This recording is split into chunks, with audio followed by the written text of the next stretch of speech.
Jim is in Georgia. Hi, Jim. Welcome to the Dave Ramsey Show. Hey, Dave. How are you doing? Better than I deserve. What's up?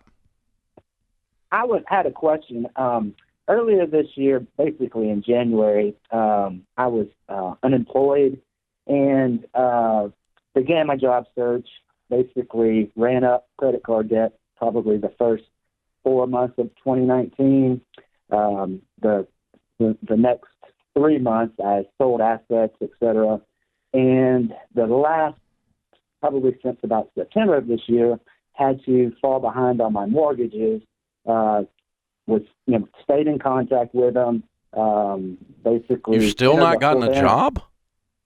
I do now. Yes, I do now. Okay, and what do you make now? Well, now, that's the other side of the coin. I was making 140, and now I'm making 70. So basically half. Doing what? Accounting. You were doing accounting at making 140? Yes. Okay. I was a VP level.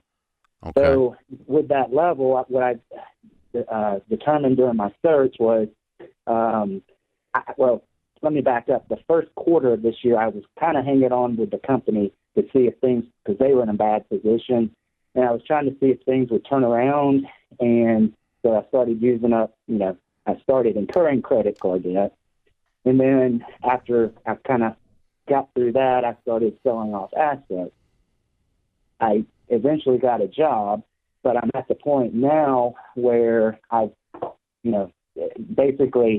entered into a loan modification program with the mortgage lender, and I kind of had a come to Jesus moment, and, prepared a budget, and basically gutted all non-essential utilities. I had life insurance policies, but basically your hard utilities that your internet service, your power bills, that type thing.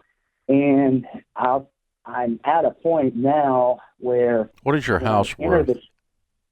It says $297 on Zestimate. Okay, probably. That's not necessarily accurate. What do you owe? No, it's not. Sir? What do you owe? $251. And how far behind are you? I'm at 4 months right now. Okay. And now you're paying a payment and a quarter or a payment and a half to get current? Well, now I've got that to get current in order to either do bankruptcy and or if something magical came along, I would need. I thought you had a payment plan worked out with your mortgage company. Well, I went to forbearance. Yeah, that's what I mean.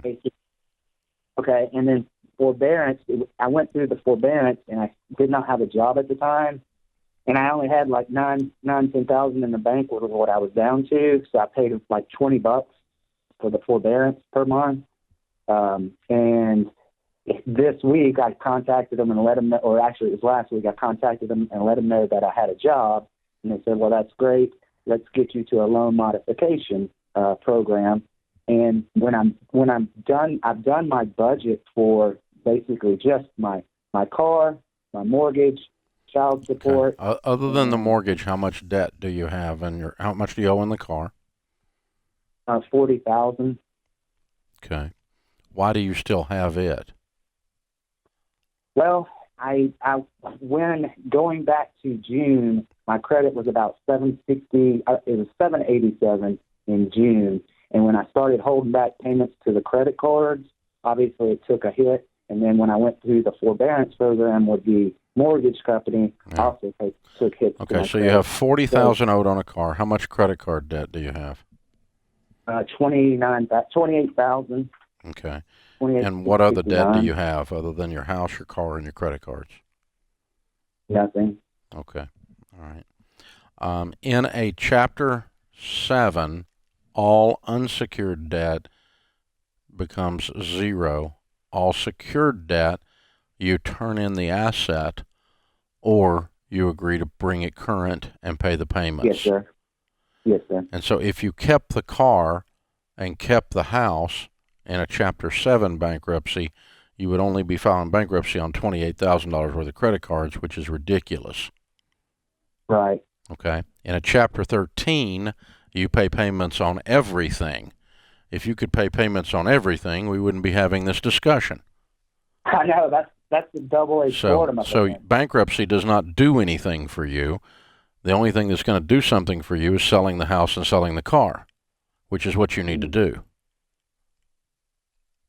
So with the car, if I sell the car, I ran into this earlier, was that, okay, with my credit, which is about 550 now, obviously buying a used car and tacking on $4,000 worth of negative equity from my current car is going to basically put me up around $500 current payment, monthly payment. So I'm saving Listen, here's the thing. Your problem is that you're a little bit too smart with numbers, and you're trying to trick your way through this. There's no trick. You need to take them. There's no scalpel going to work. You're at the stage you need to use a machete. This is blunt instrument time, not nuanced calculations. So you have got to not have a $40,000 car payment when you make $70,000 a year. It was asinine when you made $140,000 that you did that. It's just triple crazy that you still even own this car under any possible scenario.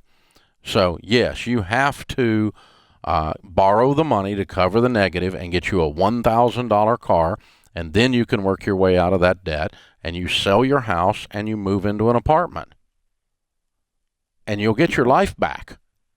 But this is the price you're paying for not working for a year while you try to screw around with this company that was broke. You got yourself so far behind you can't catch up, dude. Right.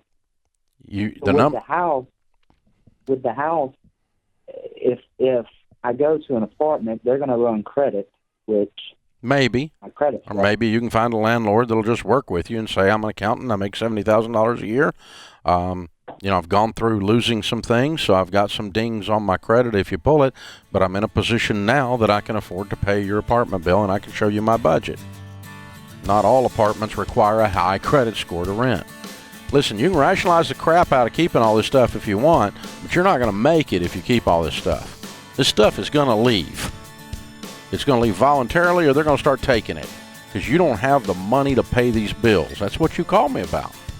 If I'm you, I'm amputating the crap out of some stuff and get your life back. Then you can get your career back in order and start rebuilding from there. Sorry, man. I'm really sorry you're going through this. But you have got to take some action for the first time in this whole story.